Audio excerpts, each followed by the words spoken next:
மழைக்காலத்தில் குடிசையெல்லாம் கண்ணீரில் மிதக்கின்ற கட்டு மரம், வெயில் காலத்தில் குடிசையெல்லாம் அணையாமல் எரிகின்ற காட்டு மரம். சேரி இல்ல ஊருக்குள்ள பறக்க வேணும் பிறப்புள்ள, பட்டதெல்லாம் எடுத்து சொல்ல பட்ட படிப்பு தேவையில்ல.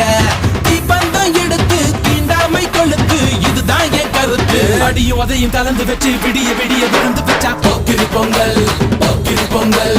இடுப்பு எலும்ப ஒடிச்சு வச்சு அடுப்பில்லாம எறிய வச்சா போக்கிரி பொங்கல், போக்கிரி